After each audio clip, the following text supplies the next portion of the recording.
Friends, कैसे हैं आप सभी। हमारा 1000 क्वेश्चन एंक्लेक्स बेस्ड टेस्ट सीरीज़ का सोल्व कराने का जो टारगेट है उसमें आज हमारा 131 क्वेश्चन है और सेशन नंबर है 9। तो हम ये टोटल 1000 क्वेश्चन एंक्लेक्स बेस्ड के सोल्व कराने वाले हैं एक्सप्लेनेशन के साथ में। तो चलिए शुरू करते हैं हम आज के अपने सेशन को, जिसमें फर्स्ट क्वेश्चन हमारा है the client has an order for gentamicin to be administered, which lab result should be reported to the doctor before beginning the medication। एक पेशेंट है जिसको जेंटामाइसिन चल रहा है, तो इनमें से कौन सा उसका लैब रिजल्ट है जिसको आप डॉक्टर को इन्फॉर्म करेंगे जेंटामाइसिन स्टार्ट करने से पहले। फर्स्ट है haematocrit, second is creatinine, third is WBC and fourth one is RBC count. RBC count, WBC count, creatinine और हीमेटोक्रिट। देखिए, आपको पता होना चाहिए कि हीमेटोक्रिट जो है, हीमेटोक्रिट वो एक RBC काउंट के नॉर्म आपके जो ब्लड में RBC का कितना परसेंट है उसको हम हीमेटोक्रिट के नाम से बोलते हैं। हीमेटोक्रिट आपके ब्लड में RBC का कितना परसेंट है। और जेंटामाइसिन मेडिसिन के बारे में यहाँ पे बात हो रही है, तो आपको पता होना चाहिए जेंटामाइसिन जो मेडिसिन है वो एक अमाइनो ग्लाइकोसाइड एंटीबायोटिक का क्लास है, यानी कि एंटीबायोटिक का अमाइनो ग्लाइकोसाइड वाला क्लास है। Amino glycoside antibiotics auditory nerve का डैमेज करती है और किडनी का डैमेज करती है। अमाइनो ग्लाइकोसाइड एंटीबायोटिक जो है वो ऑडिटरी नर्व डैमेज करती है और किडनी का डैमेज करती है। तो एक ऐसा पेशेंट है जिसको ये एंटीबायोटिक चल रही है, अमाइनो ग्लाइकोसाइड एंटीबायोटिक जेंटामाइसिन चल रही है, तो उस पेशेंट में आपका कौन सा लैब टेस्ट आप उसका चेक करोगे और उसको आप डॉक्टर को इन्फॉर्म करोगे। आपको पता होना चाहिए यहाँ पे अगर किडनी पेशेंट का डैमेज हो रहा है तो इसका मतलब जो है कि किडनी की फिल्ट्रेशन कैपेसिटी जो है वो, या किडनी की जो फंक्शनल कैपेसिटी है वो कम हो जाएगी। किडनी की फंक्शनल कैपेसिटी का लेवल कम होने की वजह से, किडनी से प्रॉपर फिल्ट्रेशन नहीं होने की वजह से बॉडी में क्रिएटिनिन का लेवल बढ़ेगा। नॉर्मल क्रिएटिनिन लेवल की अगर हम बात करें तो 0.6 से 1.3 mg/dl, ये एक नॉर्मल क्रिएटिनिन लेवल रहता है। अगर किसी पेशेंट का इससे ज़्यादा क्रिएटिनिन बढ़ा हुआ है, जिससे ज़्यादा वैल्यू है, तो इसका मतलब है कि उसका क्रिएटिनिन लेवल बढ़ा हुआ है, यानी कि उसकी किडनी का फंक्शन जो है वो अल्टर्ड हो चुके हैं। और अगर यहाँ पे हम बात करें तो यहाँ पे बी ऑप्शन हमारा सही होगा, क्योंकि जब हम जेंटामाइसिन मेडिसिन पेशेंट को दे रहे हैं तो हम उसके क्रिएटिनिन लेवल को चेक करेंगे, कहीं इस मेडिसिन से उसके किडनी का फंक्शन तो डैमेज नहीं हो गया या किडनी तो डैमेज नहीं हो गई। और अगर उसका क्रिएटिनिन लेवल बढ़ा हुआ है, इसका मतलब कि किडनी डैमेज हो चुकी है और हम इस मेडिसिन को डिसकंटिन्यू कर देंगे। तो हम जब भी इस मेडिसिन को स्टार्ट कर रहे हैं तो हमेशा पेशेंट के क्रिएटिनिन लेवल को हमें चेक करने की ज़रूरत है। हीमेटोक्रिट को चेक करने की ज़रूरत नहीं है, क्योंकि ये RBC और हीमोग्लोबिन के लेवल पे कोई फर्क नहीं डालती है। WBC का लेवल पेशेंट में इन्फेक्शन है इसलिए ऑलरेडी बढ़ा हुआ मिलेगा, और RBC के लेवल को भी यहाँ पे चेक करने की कोई ज़रूरत नहीं है। सिर्फ और सिर्फ क्रिएटिनिन लेवल को हम चेक करेंगे जब जेंटामाइसिन मेडिसिन किसी पेशेंट को या कोई और अमाइनो ग्लाइकोसाइड मेडिकेशन हम पेशेंट को दे रहे हैं। तो चलिए नेक्स्ट क्वेश्चन हमारा है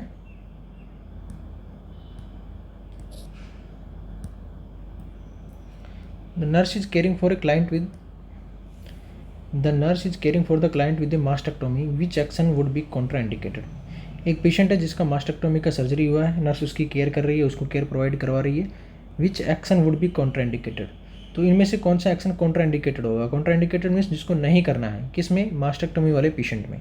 फर्स्ट ऑप्शन आपके पास में है taking the BP blood pressure in the side of the mastectomy, जिस साइड में मास्टेक्टोमी हुआ। मास्टेक्टोमी का मतलब होता है ब्रेस्ट रिमूवल। तो ब्रेस्ट रिमूवल सर्जरी जो है वो दोनों साइड में हो सकती है, लेफ्ट साइड में भी और राइट साइड में भी। तो यहाँ पे बात हो रही है taking the blood pressure in the side of the mastectomy, यानी कि जिस साइड में सर्जरी हुआ है, जिस साइड का ब्रेस्ट रिमूवल हुआ है, क्या उस साइड में BP चेक कर सकते हैं।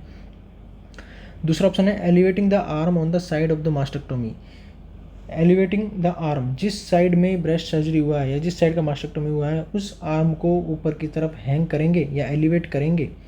तीसरा ऑप्शन आपके पास में है positioning the client on the unaffected site, यानी कि अनअफेक्टेड का मतलब होगा जिधर सर्जरी नहीं हुआ है, मास्टेक्टोमी का सर्जरी जिधर नहीं हुआ है वो एक अनअफेक्टेड साइड हो गई है। तो positioning the client on unaffected side, जहाँ सर्जरी नहीं हुआ है, मान लीजिए लेफ्ट साइड में सर्जरी हुआ है, तो क्या पेशेंट को राइट साइड वाली पोजीशन देंगे। हाँ, दे सकते हैं, ये नॉर्मल है, ये कॉन्ट्राइंडिकेटेड नहीं है। Performing a dextrostix on the unaffected side, यानी कि जिस साइड सर्जरी नहीं हुआ है उस डेक्स्ट्रोस्टिक का मतलब हो गया उसका आरबीएस चेक करना।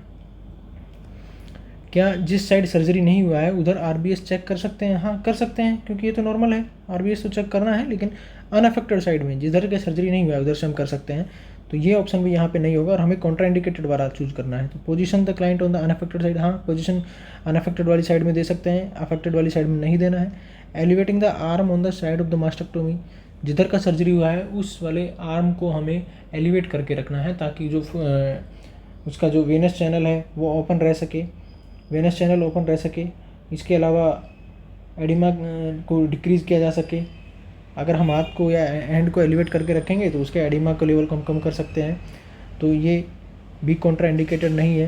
यहाँ पे कॉन्ट्राइंडिकेटेड क्या होगा, इसमें ए ऑप्शन आपका आंसर कॉन्ट्राइंडिकेटेड होगा, क्योंकि taking the blood pressure in the side of the mastectomy, जिधर मास्टेक्टोमी का सर्जरी हुआ है, जिधर मास्टेक्टोमी का सर्जरी हुआ है हम उधर वाली साइड से पेशेंट का ब्लड प्रेशर मेजर नहीं करेंगे। तो ये कॉन्ट्राइंडिकेटेड है, इसलिए हम ए वाले ऑप्शन के साथ में जाएंगे।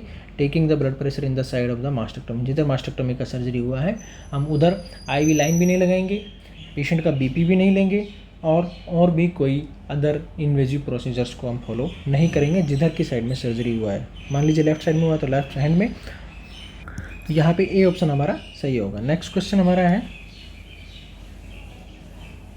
The incharge nurse is making assignment for the day after accepting the assignment to a client with leukaemia. एक पेशेंट है ल्यूकेमिया वाला आपके पास में वार्ड में, और नर्स जो है असाइनमेंट सेट कर रही है बाकी स्टाफ्स के लिए। तो the nurse tell the charge nurse that her child has chicken pox. एक नर्स है, उसके बच्चे को चिकन पॉक्स है और उसी नर्स को ल्यूकेमिया वाला पेशेंट मिला हुआ है असाइनमेंट के रूप में। तो which action should the charge nurse take, इनमें से कौन से एक्शन को इंचार्ज नर्स जो है वो करेगी? तो फर्स्ट ऑप्शन है change the nurse assignment to the another client. मान लीजिए जो नर्स है जिसको असाइनमेंट मिला है ल्यूकेमिया वाले पेशेंट का, उसके बच्चे को, नर्स के बच्चे को चिकन पॉक्स है, तो क्या एक्शन यहाँ पे नर्स करेगी? Change the nurse assignment to another client, क्या ये ल्यूकेमिया वाला पेशेंट किसी दूसरे स्टाफ को दे देगी? Explain to the nurse that there is no risk to the client, यहाँ पे नर्स को एक्सप्लेन करेगी कि आपको या आपके बच्चे को जो चिकन पॉक्स हो रखा है उससे ल्यूकेमिया वाले पेशेंट को कोई रिस्क नहीं है। तीसरा ऑप्शन है ask the nurse if the chicken pox have scabbed, क्या चिकन पॉक्स स्कैब हो चुका है? Ask the nurse if she has ever had the chicken pox, या नर्स से पूछेगी कि क्या नर्स को यानी कि आपको भी क्या कभी पहले चिकन पॉक्स हुआ है? फर्स्ट ऑप्शन था change the nurse assignment to the another client, नहीं, यहाँ पे दूसरे स्टाफ को इसका असाइनमेंट नहीं दे सकते हैं, क्योंकि अभी यहाँ पे सिर्फ और सिर्फ आपको ये पता लगा है कि उसके बच्चे को चिकन पॉक्स है। अभी आपको और भी आंसर लेना है, यानी कि और भी एक्सप्लोर करने की ज़रूरत है कि क्या प्रॉब्लम है, कि ताकि स्टाफ का ये जो असाइनमेंट जो उसको ल्यूकेमिया वाले पेशेंट का मिला है उसको हम चेंज कर सकें। तो ये ऑप्शन यहाँ पे गलत होगा, क्योंकि आप डायरेक्टली इसके लिए और ज़्यादा इन्फॉर्मेशन चाहिएगा असाइनमेंट चेंज करने के लिए, ना कि सिर्फ उसको चिकन पॉक्स है उसके बच्चे को इसी वजह से असाइनमेंट चेंज किया जा सके। दूसरा ऑप्शन था explain to the nurse that there is no risk to the client, नहीं, यहाँ पे रिस्क तो है, ल्यूकेमिया वाले क्लाइंट को चिकन पॉक्स होने का रिस्क तो है। अगर मदर को चिकन पॉक्स हुआ, यानी कि जो नर्स है उसको चिकन पॉक्स हुआ, तो पेशेंट को भी हो सकता है, क्योंकि ल्यूकेमिया वाले पेशेंट की इम्यूनिटी कॉम्प्रोमाइज़ रहती है और इस तरह से पेशेंट को रिस्क बना हुआ है। तो ये ऑप्शन भी नहीं, गलत होगा। Ask the nurse if the chicken pox have escaped, तीसरा ऑप्शन था, ये भी यहाँ पे गलत माना जाएगा, क्योंकि चिकन पॉक्स स्कैब्ड हो चुका है या नहीं हो चुका है इससे कोई भी प्रॉब्लम नहीं है, क्योंकि अगर चिकन पॉक्स का इन्फेक्शन है तो ल्यूकेमिया वाले पेशेंट को हो जाएगा उसकी इम्यूनिटी कॉम्प्रोमाइज़ होने की वजह से, चाहे वो चिकन पॉक्स स्कैब्ड हो चुका है या स्कैब्ड नहीं हुआ है, क्योंकि अगर इन्फेक्शन है तो इसका मतलब है कि उसको चांसेस बने हुए हैं ल्यूकेमिया वाले पेशेंट को इन्फेक्शन कोट करने के। लास्ट ऑप्शन था ask the nurse if she has ever had the chicken pox, क्या जो असाइनमेंट जिस नर्स को मिला है उसको क्या कभी पहले चिकन पॉक्स हुआ है? ये यहाँ पे इंचार्ज नर्स उससे पूछेगी, क्योंकि अगर उस नर्स को चिकन पॉक्स का पहले इन्फेक्शन हो चुका है तो इसका मतलब है कि वो अभी उसके चिकन पॉक्स के अगेंस्ट में इम्यून है और अभी उसको इन्फेक्शन, बच्चे से चिकन पॉक्स होने के चांसेस नहीं है, चिकन पॉक्स नर्स को होने के चांसेस नहीं है, इसीलिए इस पेशेंट को भी, ल्यूकेमिया वाले पेशेंट को भी चिकन पॉक्स का इन्फेक्शन नहीं मिल पाएगा, क्योंकि नर्स को नहीं हो सकता है।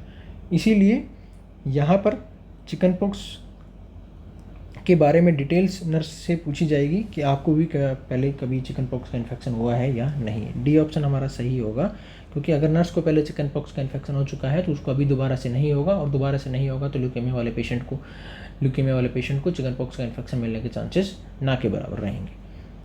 D option is the correct answer. Next question हमारा है, the client with brain cancer refuse to care for herself. एक पेशेंट है ब्रेन कैंसर का, वो अपनी केयर नहीं कर पा रहा है, रिफ्यूज कर रहा है। Which action by the nurse would be best. इनमें से कौन सा एक्शन है जो नर्स के द्वारा बेस्ट होगा। फर्स्ट ऑप्शन है alternate nurse caring for the client so that the staff will not get tired of caring for the client. यानी कि बार बार में उस पेशेंट का अलग अलग स्टाफ को असाइनमेंट दिया जाएगा। अल्टरनेट नर्स केयर यानी कि आज ये असाइनमेंट करेगा उसका, यानी कि आज उस पेशेंट का काम जो है या असाइनमेंट जो है उसका केयर करने का जो काम है वो डेली स्टाफ उसके लिए चेंज होगा, ताकि जो केयर करने वाला नर्सिंग स्टाफ है या जो हेल्थ केयर प्रोफेशनल है वो टायर्ड नहीं हो सके। दूसरा ऑप्शन है talk to the client and explain to the need for self care. Patient से बात करेंगे और उसको बताएंगे कि सेल्फ केयर करने के लिए क्या ज़रूरत होती है, उसको एक्सप्लेन करेंगे कि क्यों करने की ज़रूरत है सेल्फ केयर। तीसरा ऑप्शन है explore the reason for the lack of motivation seen in the client. हमें रीज़न का पता करना है कि पेशेंट में ऐसा खुद का मोटिवेशन क्यों नहीं है, मोटिवेशन की कमी क्यों है कि वो अपने आप की भी केयर नहीं कर पा रहा है।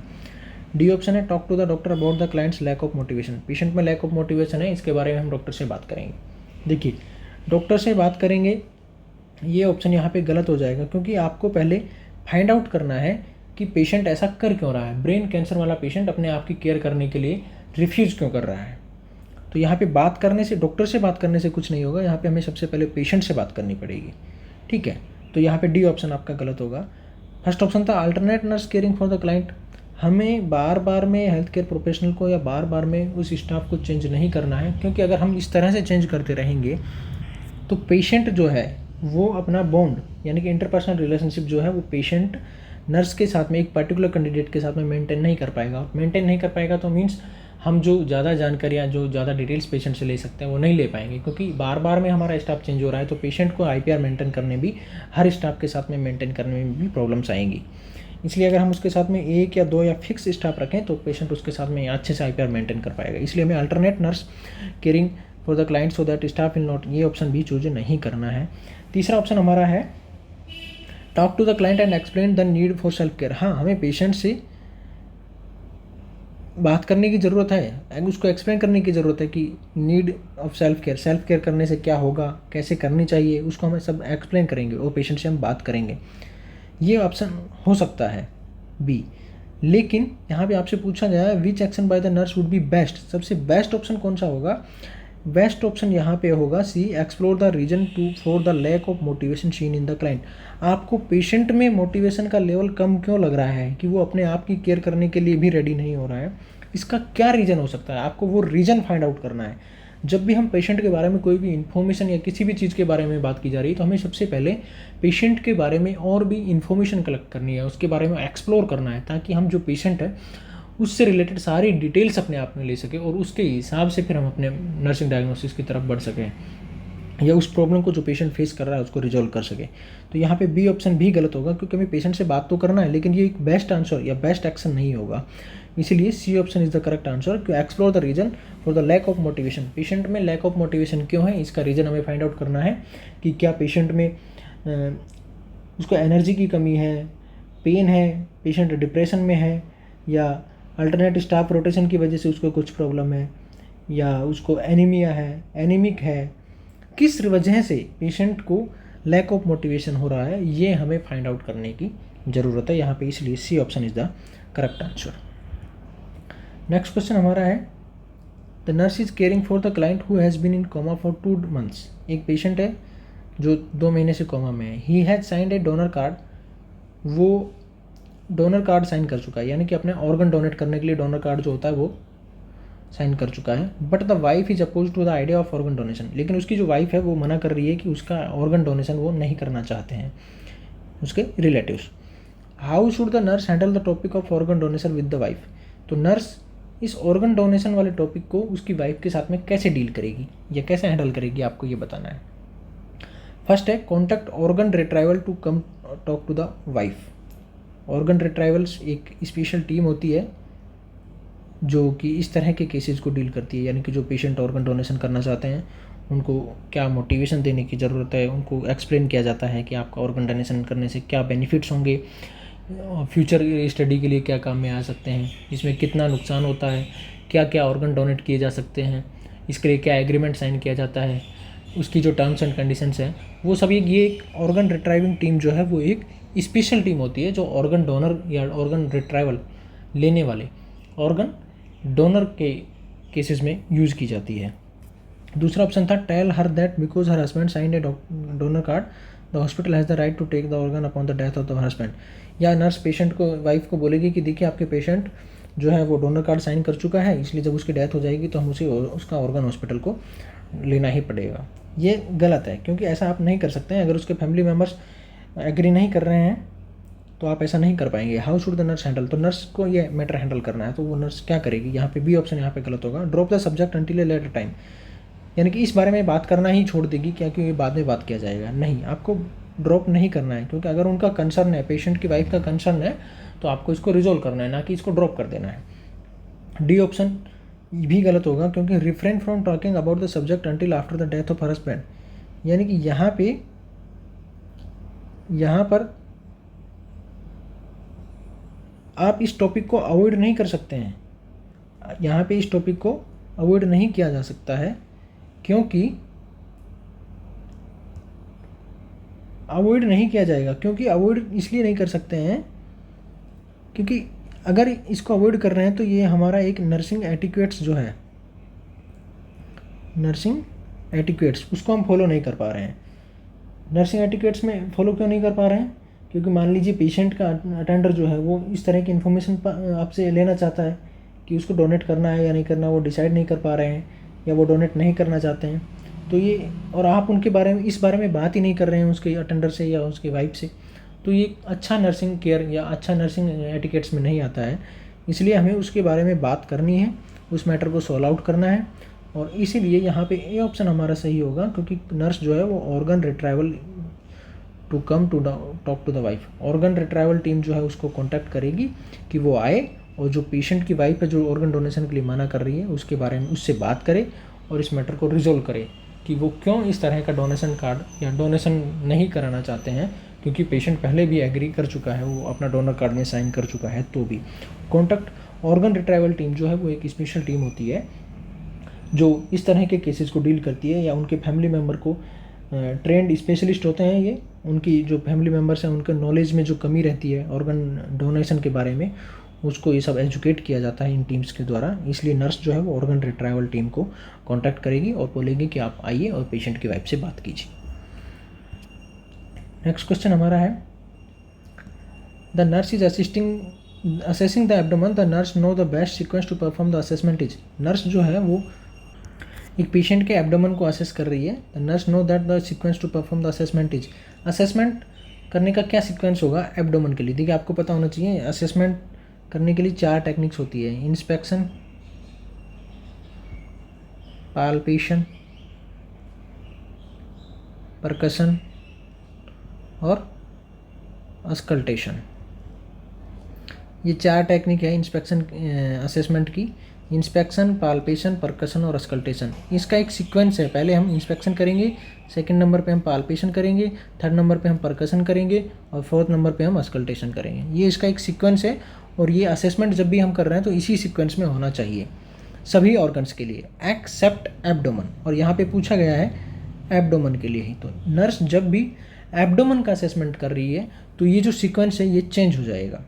तो एब्डोमेन के असेसमेंट के लिए हमारा फर्स्ट स्टेप जो होगा वो इंस्पेक्शन होगा, और किसी और दूसरे ऑर्गन के लिए भी फर्स्ट स्टेप जो है वो इंस्पेक्शन है। लेकिन सेकंड स्टेप जो है या सेकंड असेसमेंट टेक्निक जो है वो एब्डोमेन के लिए वो चेंज हो जाएगी, क्योंकि सेकंड स्टेप जो है वो अस्कल्टेशन होगा और थर्ड स्टेप जो है वो परकशन होगा और फोर्थ स्टेप जो है वो पाल्पेशन होगा।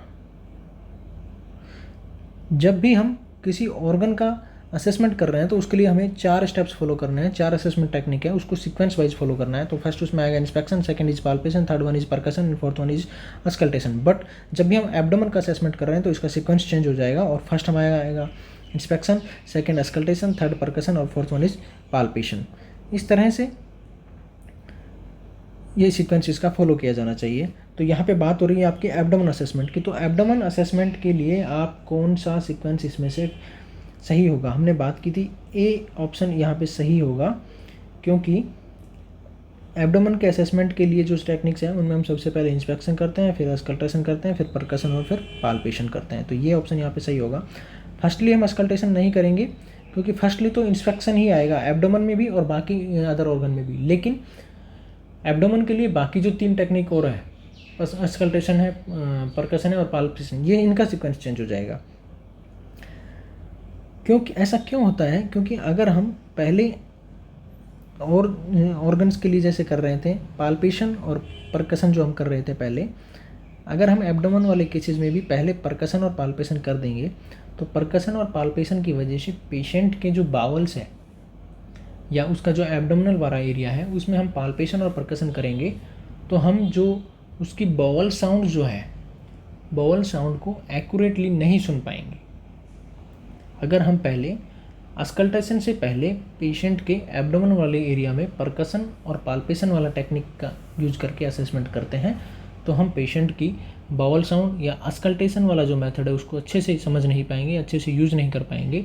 इसलिए हमें पहले एब्डोमेन वाले एरिया का या एब्डोमिनल ऑर्गन का एब्डोमेन का असेसमेंट करने के लिए पहले अस्कल्टेशन करना पड़ता है, ना कि परकशन और पाल्पेशन। इसलिए A option is the correct answer. Next question है,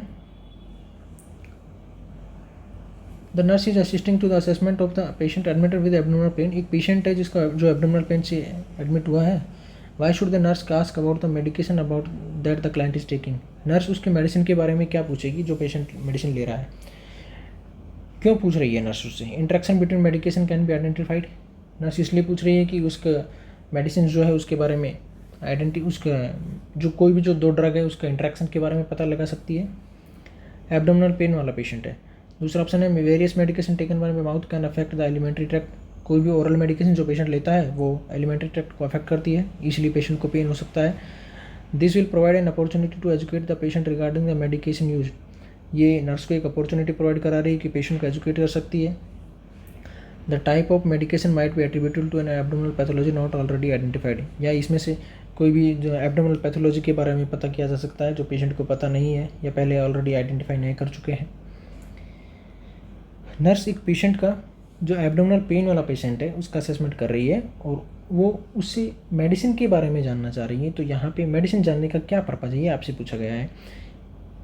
यहाँ पे आपका बी ऑप्शन सही होगा, क्योंकि various medication taken by mouth can affect the alimentary tract. कई मेडिसिन ऐसी हैं जो ओरल रूट से ली जाती हैं तो वो एलिमेंट्री कैनाल यानी कि जो जीआईटी ट्रैक्ट हमारा जो है उसको इरिटेट करती है और स्टोमक और इरिटेशन की वजह से पेशेंट को एब्डोमिनल पेन हो सकता है। इसलिए नर्स को पेशेंट जो मेडिसिन ले रहा है उसके बारे में पता होना ज़रूरी है कि उसको पेन हो रहा है तो वो पेशेंट क्या मेडिसिन ले रहा है। मान लीजिए आपको पता है कि इस मेडिसिन की वजह से या इस मेडिसिन की वजह से जीआईटी इरिटेशन होता है और पेशेंट को ये मेडिसिन चल रही है तो हम उसको स्टॉप करा सकते हैं। इसीलिए नर्स जो है वो पेशेंट से मेडिसिन के बारे में इसलिए जानना चाहती है कि उसको पता होना चाहिए कि जो कई मेडिसिन जो ओरल रूट से हम लेते हैं वो एलिमेंट्री कैनाल या जीआईटी ट्रैक्ट को इरिटेट करती है और इस वजह से पेन के चांसेस या एब्डोमिनल पेन के चांसेस पेशेंट में और भी ज़्यादा बढ़ते हैं। इसलिए B option is the correct answer. Next question हमारा है, the nurse is asked by the nurse aide are peptic ulcer really caused by stress. The nurse would be correct in replying with which of the following. यहाँ पे एक nurse से पूछा गया है कि क्या पेप्टिक अल्सर जो है वो स्ट्रेस के द्वारा होते हैं। Are you ulcer really caused by stress, क्या वो रियल में स्ट्रेस की वजह से होते हैं peptic ulcer. The nurse would be correct in replying with the which of the following. Nurse इनमें से कौन सा करेक्ट रिप्लाई देगी। Peptic ulcer result from over eating fatty foods. Nurse ये बोलेगी कि जो फैटी फूड्स होते हैं उनको खाने की वजह से पेशेंट को पेप्टिक अल्सर होते हैं। दूसरा ऑप्शन है peptic ulcer are usually caused from exposure to continual stress, या पेशेंट को अगर कंटिन्यूस स्ट्रेस है तो उसको पेप्टिक अल्सर हो जाते हैं हमेशा ही। Are always caused. तीसरा ऑप्शन है peptic ulcer are like all other ulcer which all result from stress. Peptic ulcer सभी अल्सर दूसरे अल्सर जो होते हैं उनकी तरह होते हैं और स्ट्रेस की वजह से हो जाते हैं। या फोर्थ वन रिप्लाई है peptic ulcer are associated with H pylori although there are other ulcer that are associated with stress. और इसके अलावा और भी अल्सर हैं जो स्ट्रेस की वजह से हो सकते हैं। तो इनमें से नर्स का कौन सा बेस्ट रिप्लाई है वो आपको बताना है। देखिए, नर्स का फर्स्ट रिप्लाई गलत होगा, क्योंकि peptic ulcer result from over eating fatty foods. Over eating की वजह से पेप्टिक अल्सर होने के चांसेस हैं, लेकिन आपसे पूछा गया कि करेक्ट रिप्लाई क्या है जो रियल में ही पेप्टिक अल्सर करते हैं। तो दूसरा ऑप्शन था peptic ulcer are always cause from exposure to continuous stress. क्या सिर्फ ऑलवेज कोज बाय, क्या पेप्टिक अल्सर हमेशा ही स्ट्रेस की वजह से होते हैं? नहीं, स्ट्रेस जो है वो एक कंट्रीब्यूटिंग फैक्टर हो सकता है, ना कि एक हमेशा ही इसके लिए एक पॉजिटिव है। ऑलवेज हमेशा ही कंटिन्यूस स्ट्रेस की वजह से नहीं होते हैं, इसलिए ये ऑप्शन भी गलत होगा। सी ऑप्शन था peptic ulcer are like all other ulcer which all result from stress. क्या पेप्टिक अल्सर सिर्फ स्ट्रेस की वजह से होते हैं या जैसे और अदर अल्सर हो जाते हैं? नहीं, ये ऑप्शन भी गलत होगा, क्योंकि आपको पता होना चाहिए पेप्टिक अल्सर के लिए स्ट्रेस एक कंट्रीब्यूटिंग फैक्टर है, स्पाइसी फूड एक कंट्रीब्यूटिंग फैक्टर है, फैटी फूड एक कंट्रीब्यूटिंग फैक्टर है, लेकिन जो कन्फर्मेटिव कोज जो है या जो मेन इंपॉर्टेंट कोज है वो एक एच पाइलोराई, हेलिकोबैक्टर पाइलोराई का इन्फेक्शन है। इसीलिए peptic ulcer are associated with H pylori, although there are other ulcer that are associated with stress, but इसके अलावा स्ट्रेस भी इसमें एक कंट्रीब्यूटिंग फैक्टर हो सकता है। इसलिए D option is the correct answer, because stress peptic ulcer is main importantly caused by H. pylori. But other contributing factors can include fatty foods, stress, and other ulcer related like peptic ulcers are also caused by, but the main important cause is H. pylori infection. Next question हमारा है, the client is newly diagnosed with juvenile onset diabetes. एक patient है, नया diabetes उसको identify हुआ है, juvenile है, छोटा बच्चा है।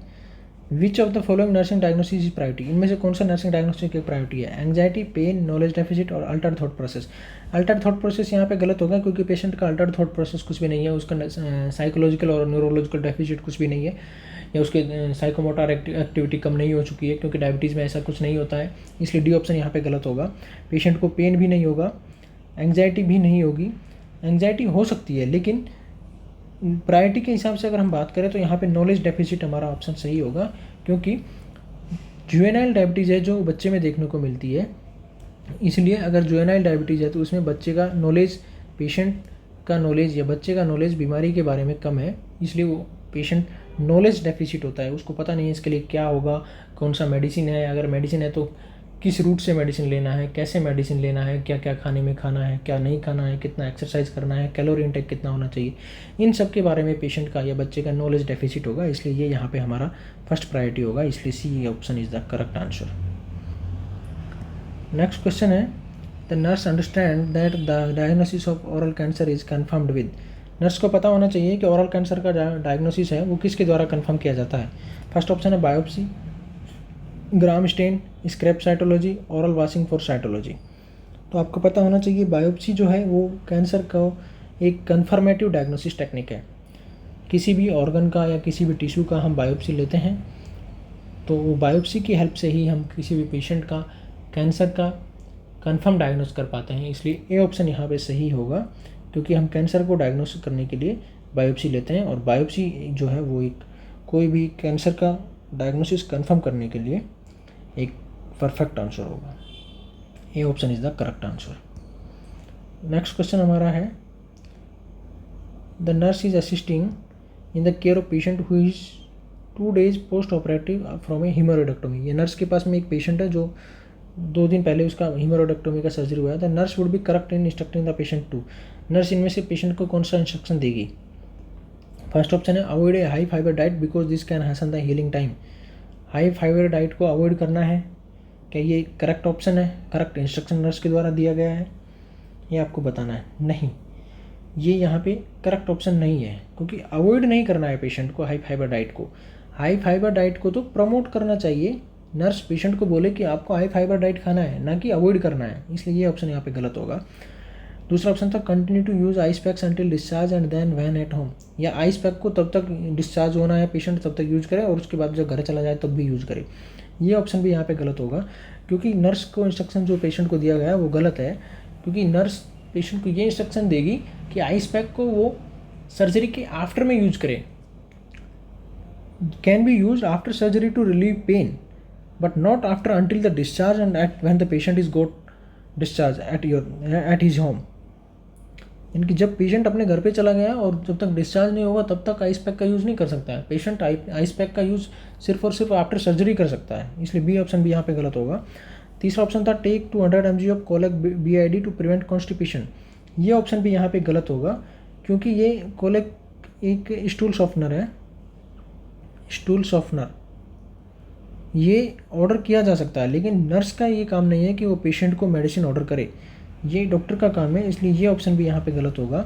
Fourth one option is correct answer because use a sitz bath for after each bowel movement to promote cleanliness and comfort. Nurse हर बाउल मूवमेंट के बाद में सिट्स बाथ लेगी, उस सिट्स बाथ की वजह से पेशेंट का एक तो क्लीनलीनेस मेंटेन हो पाएगा और उसका कंफर्ट मेंटेन हो पाएगा, इसलिए सिट्स बाथ जो आंसर है वो आपका सही होगा, क्योंकि नर्स को ये इंस्ट्रक्शन पेशेंट को देना पड़ेगा और ये एक करेक्ट इंस्ट्रक्शन होगा, इसलिए D option is the correct answer. Next question हमारा है the nurse is caring for a patient with colostomy, the patient ask will I ever be able to swim again. एक पेशेंट है जिसका colostomy हुआ है, patient nurse से पूछ रहा है क्या मैं कभी भी ऐसा हो पाऊंगा कि दोबारा से स्विमिंग कर सकता हूँ। The nurse best response would be, तो नर्स का क्या बेस्ट रेस्पॉन्स होगा, yes you should be able to swim again even with the colostomy. Nurse उसको बोले कि हाँ आप स्विमिंग कर सकते हैं दोबारा से, और अगर आपको कोलोस्टोमी है तो भी। या दूसरा ऑप्शन है you should avoid emerging the colostomy in water, या आपको कोलोस्टोमी को वाटर में इमर्ज करने से अवॉइड करना है। तीसरा option no you should avoid getting the colostomy wet, क्या नर्स पेशेंट को बोले कि आपको अपना कोलोस्टोमी को गीला नहीं करना है। चौथा ऑप्शन है don't worry about that you will be able to live just like you did before, आप इसके बारे में चिंता मत कीजिए, आप जैसे पहले रहते थे ऐसे सेम रहने लगेंगे। तो इनमें से कौन सा करेक्ट आंसर है, नर्स का बेस्ट रेस्पॉन्स कौन सा होगा, वो ए होगा, क्योंकि नर्स यहाँ पे बोल रही है पेशेंट को you should be able to swimming again, आप दोबारा से स्विमिंग कर सकते हैं इवन विद द कोलोस्टोमी, अगर आपको कोलोस्टोमी है, परमानेंट कोलोस्टोमी है तो भी आप स्विमिंग कर सकते हैं। ये ऑप्शन यहाँ पे नर्स का सही होगा। अवॉइड नहीं करना चाहिए, ये ऑप्शन यहाँ पे गलत होगा, ये ऑप्शन भी गलत होगा और ये ऑप्शन भी गलत होगा, क्योंकि डोंट वरी अबाउट दैट, यानी कि आप इसके बारे में चिंता नहीं कीजिए। नर्स पेशेंट के जो क्वेश्चन आस्किंग कैपेसिटी है उसको स्टॉप करना चाह रही है, यहाँ पे उसका स्टॉप कर रही है, ये ऑप्शन भी इसलिए यहाँ पे गलत होगा। और नर्स पेशेंट को क्लियरली बोल दे कि you should be able to swim again, आप दोबारा से स्विमिंग कर पाएंगे और इवन विद द कोलोस्टोमी, अगर आपको कोलोस्टोमी है तो भी, इसलिए ये यहाँ पे नर्स का बेस्ट रेस्पॉन्स होगा। नेक्स्ट क्वेश्चन हमारा है which is true regarding the administration of antacid, antacid के एडमिनिस्ट्रेशन के बारे में कौन सा कथन इनमें से या कौन सा स्टेटमेंट है वो सही है। फर्स्ट ऑप्शन है antacid should be administered without regard to meal time, क्या एंटासिड को मील टाइम्स के रिलेशन से एडमिनिस्टर किया जाता है, यानी कि आपको पता नहीं पेशेंट को कब खाना देना है, उसके रिलेशन से हटके दिया जाता है। दूसरा ऑप्शन है antacid should be administered with each meal and snack of the day, या पेशेंट जब भी मील ले रहा है या स्नैक्स ले रहा है तो उसके साथ में देना है, हर टाइम देना है। या antacid should be administered with 1 to 2 hours of all other medication, या जब भी कोई मेडिसिन दिया गया है उसके 1 या 2 घंटे के अंदर अंदर एंटासिड दे देना चाहिए।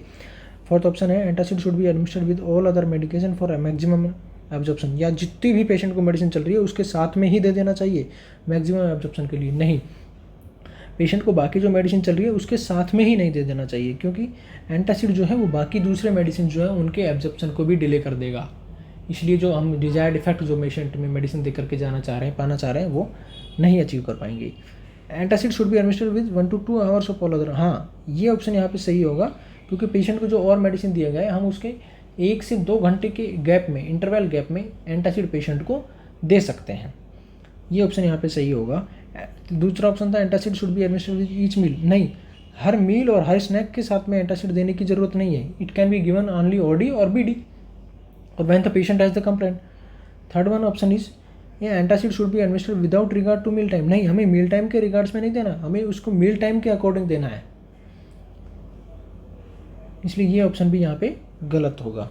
तो C option is the correct, antacid should be administered within 1 to 2 hours of all other medicine, जब भी पेशेंट को कोई और दूसरा मेडिसिन दिया गया है तो हम उसके साथ में नहीं देंगे, बल्कि जब पेशेंट को मेडिसिन दिए गए हैं दूसरे उसके 1 to 2 hours गैप के इंटरवल में देंगे, इसलिए C option is the correct answer.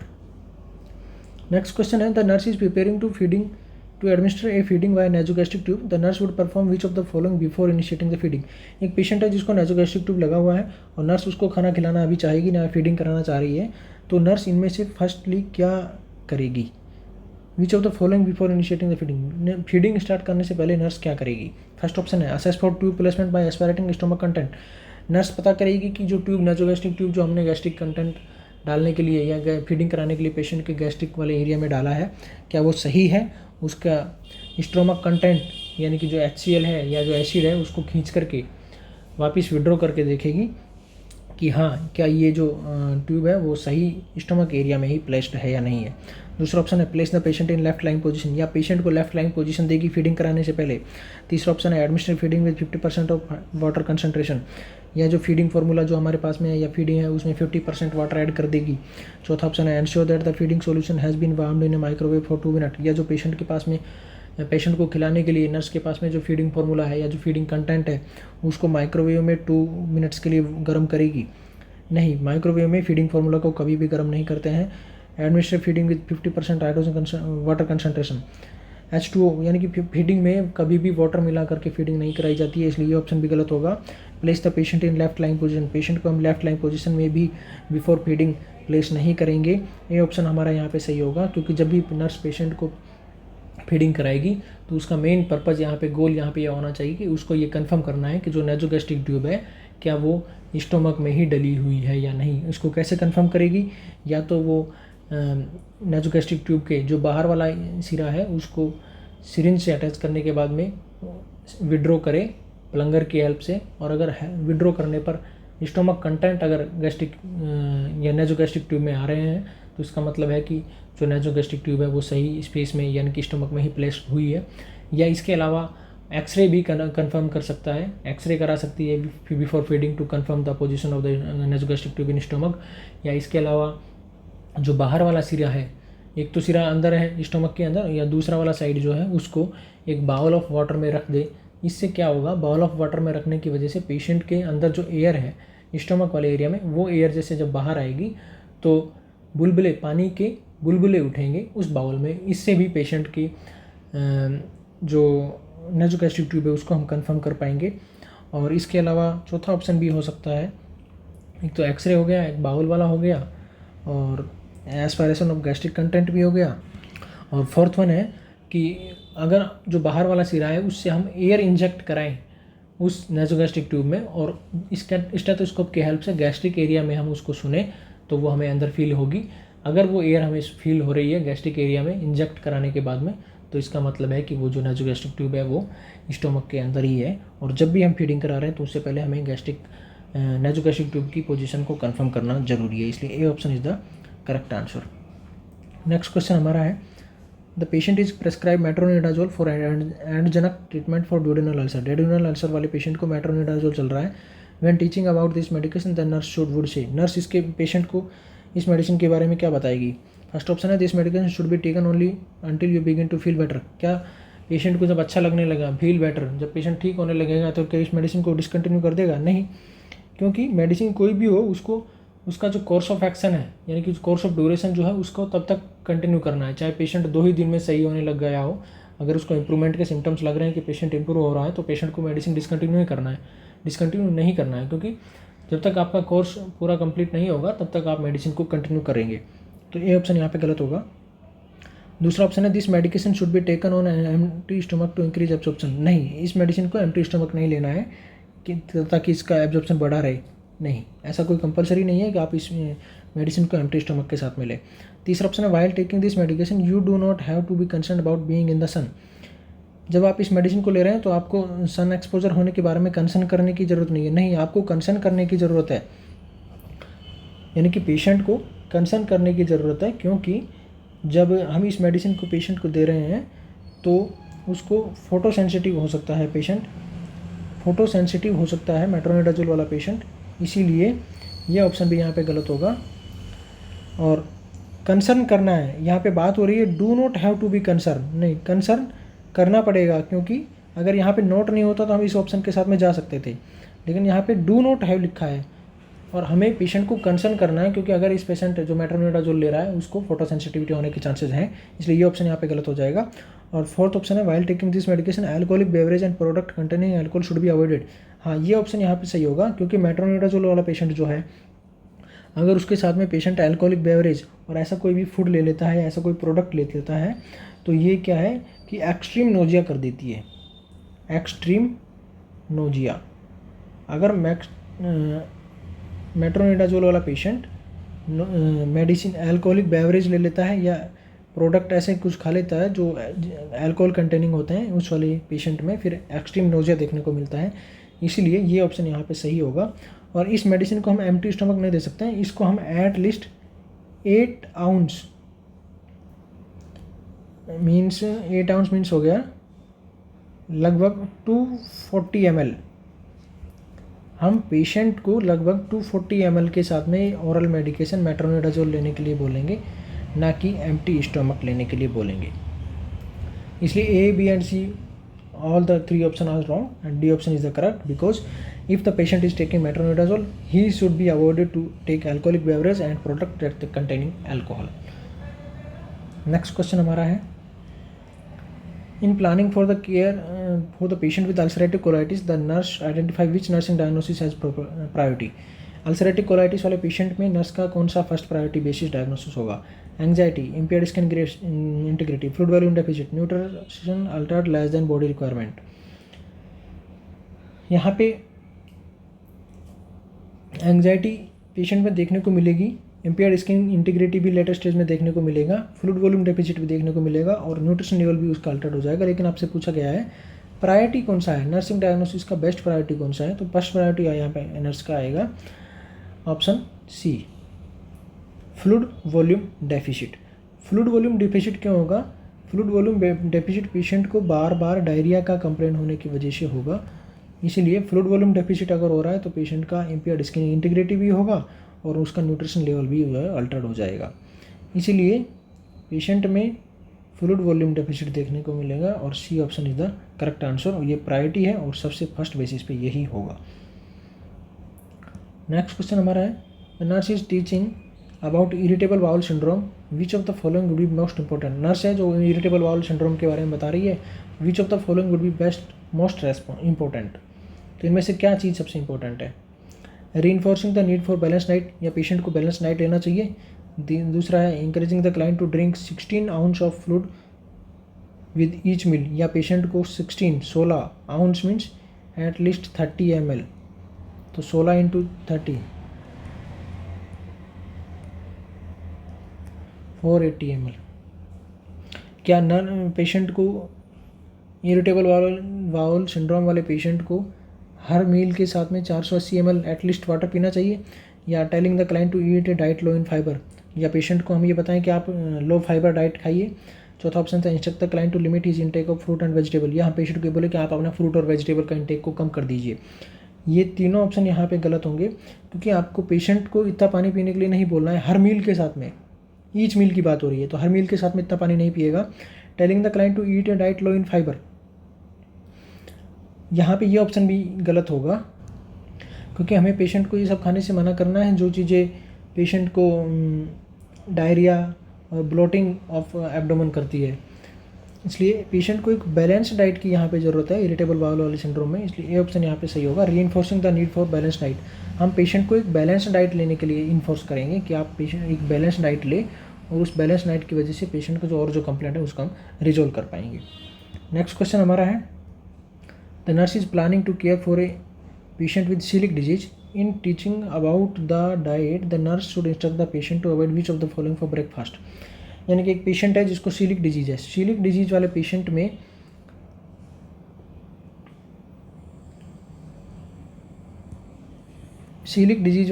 में अगर किसी खाने में ग्लूटिन प्रोटीन है,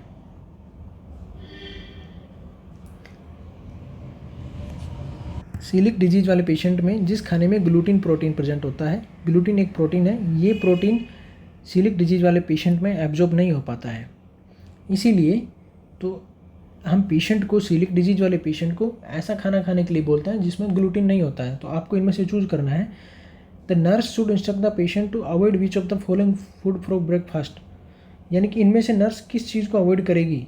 तो आपको पता होना चाहिए इनमें से किसी एक चीज़ में ग्लूटिन प्रेजेंट है, इसलिए हम सीलिक डिजीज वाले पेशेंट को इनमें से एक खाना कोई भी एक ब्रेकफास्ट में लेने के लिए मना करेंगे। वो कौन सा है? Cream of wheat. ये ऑप्शन यहाँ पे सही होगा, क्योंकि सीलिक डिजीज वाले पेशेंट को हम बार्ले, व्हीट, ओट्स और राई, ये 4 चीज़ें हैं जो सीलिक डिजीज़ वाले पेशेंट को हम खाने के लिए मना करते हैं। और यहाँ पे क्रीम ऑफ व्हीट की बात हो रही है, यानी कि व्हीट की बात हो रही है, तो यहाँ पे हम इस पेशेंट को क्रीम ऑफ व्हीट खाने के लिए मना करेंगे सीलिक डिजीज़ वाले पेशेंट को। बार्ले का मतलब होता है जौ, ओट्स और राई, ये भी पेशेंट को हम सीलिक डिजीज़ वाले पेशेंट को खाने से मना करते हैं, इसलिए A option is the correct answer. Next question हमारा है, the nurse is caring for a patient with suspected diverticulitis, the nurse would be most prudent in questioning which of the following diagnostic test order. यानी कि एक patient है जिसको diverticulitis suspected है, तो इनमें से कोई भी एक प्रोसीजर पेशेंट को होना है। Nurse would be most prudent in questioning. Questioning अगर नर्स कर रही है, इसका मतलब है कि वहाँ पे कुछ गलत हो रहा है, इसलिए नर्स क्वेश्चन कर रही है। तो यहाँ पे क्या गलत हो रहा है वो आपको पता करना है। यहाँ पे कोलोनोस्कोपी, क्या डायवर्टिकुलाइटिस वाले पेशेंट में हम कोलोनोस्कोपी कर सकते हैं? हाँ, डायग्नोस्टिक टेस्ट यहाँ पे हम कोलोनोस्कोपी के रूप में डायवर्टिकुलाइटिस वाले पेशेंट में कर सकते हैं। ये सही ऑप्शन है, यानी कि सही डायग्नोस्टिक टेक्निक है। और नर्स यहाँ पे क्वेश्चन कर रही है, इसका मतलब कोई भी कुछ ना कुछ यहाँ पे गलत डायग्नोस्टिक टेक्निक का यूज़ किया जा रहा है, इसलिए यहाँ पे क्वेश्चनिंग की बात हो रही है। बेरियम एनीमा, ये ऑप्शन यहाँ पे सही आंसर होगा हमारा, यानी कि आंसर हमारा ये होगा, क्योंकि बेरियम एनीमा हम डायवर्टिकुलाइटिस वाले पेशेंट को नहीं दे सकते हैं। ये डायवर्टिकुलाइटिस वाले पेशेंट में बेरियम एनीमा कॉन्ट्रा इंडिकेटेड होता है, क्योंकि ये बावल परफोरेशन कर सकता है, बावल परफोरेशन। तो हम ऐसे पेशेंट को जिनको डायवर्टिकुलाइटिस है उनको बेरियम एनीमा नहीं देते हैं, क्योंकि इसकी वजह से बाउल परफोरेशन हो सकता है। अब अगर डॉक्टर या कोई भी और पेशेंट को बेरियम एनीमा दे रहा है, तो नर्स उसमें क्वेश्चन करेगी कि नहीं, इस पेशेंट को डायवर्टिकुलाइटिस सस्पेक्टेड है या डायवर्टिकुलाइटिस है, इसलिए हम इस पेशेंट को बेरियम एनीमा नहीं देंगे। यहाँ पे बी ऑप्शन हमारा सही होगा। CBC काउंट भी हम डायवर्टिकुलाइटिस वाले पेशेंट का कर सकते हैं और उसका CT स्कैन भी कर सकते हैं। ये CT स्कैन, CBC और कोलोनोस्कोपी, ये तीनों ही डायवर्टिकुलाइटिस वाले पेशेंट के लिए कॉन्ट्राइंडिकेटेड नहीं है। डायवर्टिकुलाइटिस वाले पेशेंट के लिए अगर कॉन्ट्राइंडिकेटेड है तो बेरियम एनीमा है, और ऐसा कोई भी फूड जिसमें बीज होते हैं, जो सीड्स कंटेनिंग फूड है, वो पेशेंट में डायवर्टिकुलाइटिस वाले पेशेंट को हम नहीं दे सकते हैं। तो आज का हमारा सेशन यहीं तक है। अब हम मिलेंगे अगली क्लास में। आप हमें रेस्पॉन्स के थ्रू बताइए आपको हमारा सेशन कैसा लग रहा है। Thank you.